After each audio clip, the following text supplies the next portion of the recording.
Good evening. Welcome to South Asia Newsline. I am Uzma Jafri. Here are the top stories we are tracking for you on Thursday, the 21st of June. International Yoga Day celebrated across South Asia.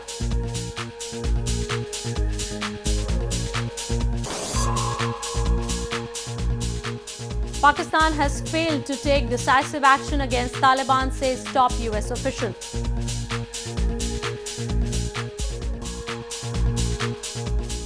And China to boost cooperation with Nepal in infrastructure connectivity.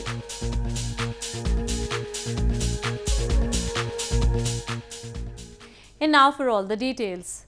Indian Prime Minister Narendra Modi joined thousands of people bending and stretching for various yogic exercises as he led the nation to mark the 4th International Yoga Day on Thursday. The occasion was marked by mass practice of yoga and other healthy activities across the world.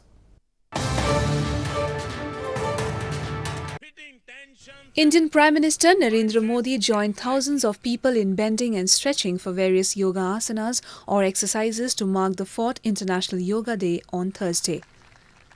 Performing yoga with around 50,000 participants in Nadan Dehradun city, Prime Minister Modi was seen performing breathing and stretching exercises as demonstrated by a group of instructors on the stage. He also talked about the benefits of yoga, saying it can show the way in defeating tensions and anxiety. The way to lead a calm, creative and content life is yoga. Meanwhile, in neighbouring Nepal, as over 200 people from all walks of life practice yogic postures despite intermittent rain. Yoga is derived from Sanskrit, which means to join or to unite, symbolizing the union of body and consciousness.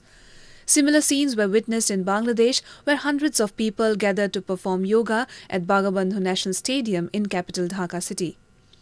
The United Nations in 2014 declared June 21st as the International Day of Yoga after an initiative by Indian Prime Minister Modi. The day is marked by mass practice of yoga and other healthy activities across the world.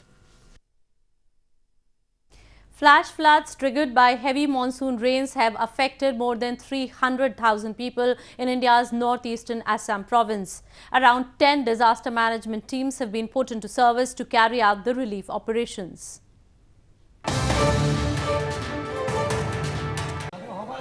Floods in Hailakandi district of India's northern Assam province have affected around 300,000 people this year, while the death toll on Wednesday reached 21. Heavy monsoon in northeastern India have triggered the floods, which from the past week have swamped more than 1,500 villages in Assam. Around 10 teams of State Department Response Force and National Disaster Response Force have been put into relief operations. यहाँ पर इस बार एक काफ़ी बड़ी बाढ़ का सामना हम लोगों को करना पड़ा, जिसमें तकरीबन ज़िले के 3 लाख लोग प्रभावित हुए और इस बाढ़ से मुकाबला करने के लिए ज़िला प्रशासन ने इमीडिएटली सारे कदम उठाए।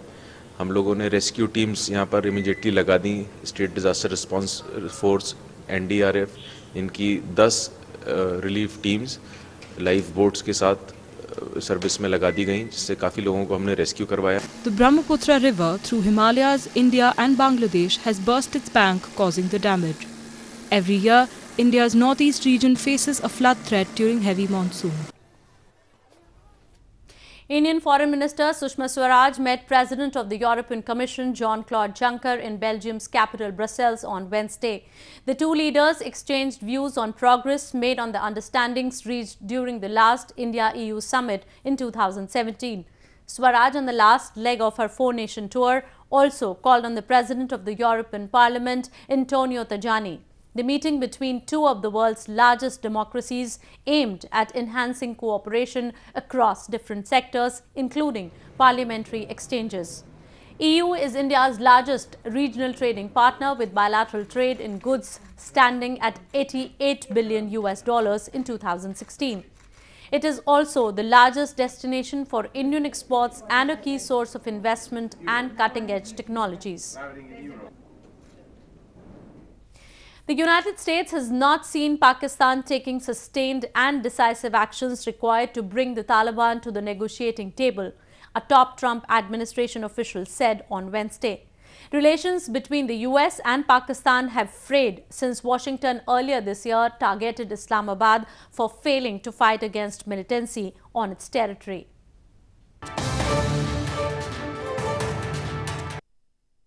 Top American diplomat Alice Wells has said Pakistan has not taken sustained or decisive steps against terrorist safe havens as expected by the US. While addressing a hearing of House Foreign Affairs Committee recently, the senior US official for South and Central Asian Affairs said Pakistan has an important role to play and has legitimate interests that it wants to ensure are met during any peace process in Afghanistan. Relations between the United States and Pakistan have frayed since Washington earlier this year targeted Islamabad for failing to fight against militancy on its territory. And we are also calling on Afghanistan's neighbors, especially Pakistan, to take additional steps in support of peace. Despite some positive indicators, we've not yet seen Pakistan take the sustained or the decisive steps that we believe it should pursue, including arresting or expelling Taliban elements who will not come to the negotiating table. US President Donald Trump in January this year accused Islamabad of supporting Taliban militants wreaking havoc in neighboring Afghanistan. Washington announced suspension of nearly $2 billion of aid to Islamabad for failure in tackling militancy in the region. Pakistan has maintained that it has sacrificed a lot in the war against militancy. Moving on. The ongoing sit-in protest of government employees has entered its third week in Pakistan-administered Kashmir. The employees in the illegally occupied region have been protesting over their long-due salaries and upgradation in their basic pay scale. The strike of Water and Power Development Authority or WAPDA employees in Pakistan-administered Kashmir has entered its third week. Resolute on their demands, the WAPDA employees in the illegally occupied region have been holding a sit-in protest at its Neelampul office demanding salary hikes and their overdue pensions. However, no heed has still been paid by the corrupt authorities sitting on high chairs in Islamabad. 30 से 35 साल हो गए हर मुलाजिम को एक scale में काम करते हो। दूसरी बात यह है कि रिस्क अलाउंस मेरे भाई रिस्क अलाउंस हम इसलिए मांग रहे हैं कि हम पूरे आज़ाद कश्मीर के महकमों से महकमा बरकियात का मुआवजा किया जाए। इस वक्त तक महकमा बरकियात के 477 लोग जो शहीद हो चुके हैं। Protests against the autocratic rule is not a new sight in Pakistan-administered Kashmir. Locals often take to streets shouting and demanding even their basic rights in their own region. They allege it is part of Pakistan's agenda to keep the region underdeveloped, which it illegally occupied more than 6 decades ago. In news from Afghanistan, Afghanistan's High Peace Council has expressed confidence about peace talks that can take place with Taliban this year. The council on Wednesday said interest in talks among the Taliban members has increased and there is hope to kickstart negotiations with the terror group.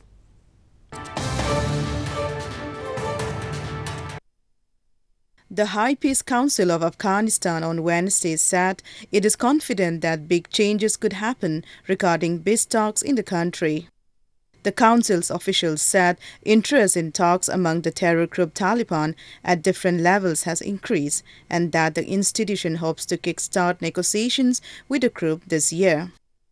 Meanwhile, the National Security Advisor to President Ashraf Ghani on Tuesday traveled to Pakistan, where he reportedly asked Pakistani security officials for their help to get Taliban to the peace talks table. طالبان صدای مردم افغانستان و مسابقه افغانان مسلمانان و شهروندان این سرزمین لبیک بگویند آتش بس تمدید کنند اعتماد سازی در بینشان به وجود بیاید و با افغانان خود در میز مذاکره به خاطر تفاهم در رابطه با آینده افغانستان بشینند. خوشبینی ما بیشتر است و امیدوار هستیم که آنچه که ما درخواست داریم از پاکستان او تعهد عملیش ما ببینیم و به او تعهدی که میکنن پابند بمانند. This comes after Uzbekistan announced this week it is ready to host the talks between the Afghan government and the Taliban. Uzbekistan also called on both sides to extend a ceasefire, which Ghani announced before Eid, to which the Taliban followed suit, but instead ordered just a 3-day truce. Moving on to news from Nepal. Nepalese Prime Minister KP Sharma Oli on Wednesday met Chinese President Xi Jinping during his 5-day tour to Beijing. The two leaders agreed on expanding infrastructure connectivity.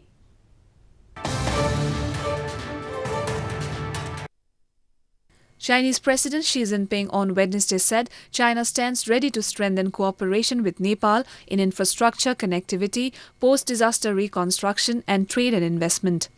Jinping made the remarks while holding talks with Nepalese Premier KP Sharma Oli, who is on a 5-day visit to Beijing. Jinping said both countries are facing new opportunities and should strengthen high-level exchanges and promote their ties.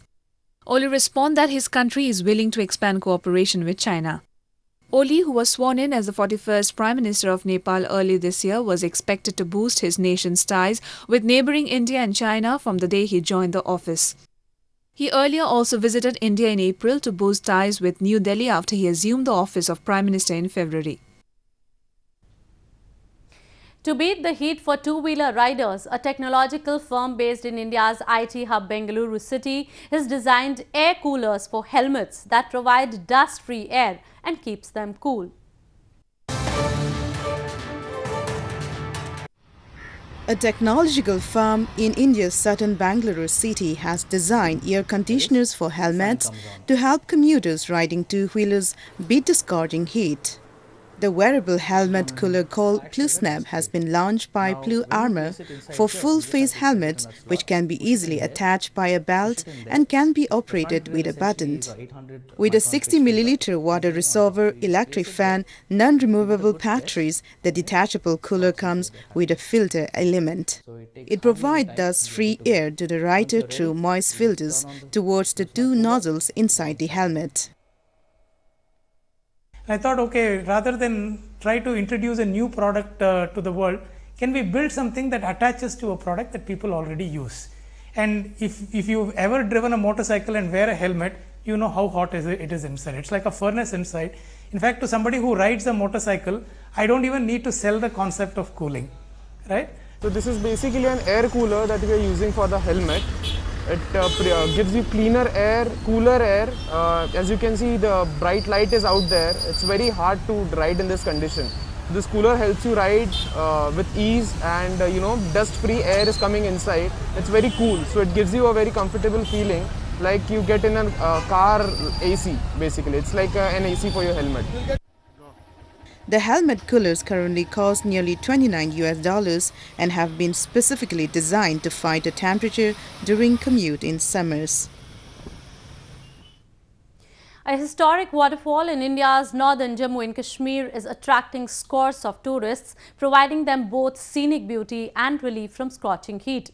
Kashmir is considered as one of the best tourism destinations in the country, with the hospitality of the valley well known. That adds to the popularity of the tourism sector. The Noorecham waterfall in India's northern Jammu and Kashmir province has become a major attraction as tourists from across India are thronging the place to get respite from the summer heat. Named after Mughal Queen Noor Jahan, the waterfall is of historical significance as it is believed the Queen used to bathe in drizzling water during her visit to the province. The historical waterfall is situated nearly 28 miles from Poonch district of the province. ये एक बहुत बड़ा famous tourist place है district Poonch के अंदर. ये बहुत एक प्राचीन एक वाटरफॉल है. यहाँ पे रानी जो नूर जहां थी, मुग़ल बादशाह जहांगीर की मिसेस नूर जहां, वो वहाँ पे आके नहाया करती थी. तो उसके टाइम का ये एक मशहूर जो वाटरफॉल है. यहाँ पे बहुत से लोग बाहर से भी आते हैं, डिस्ट्रिक्ट पुंछ के लोग भी आते हैं.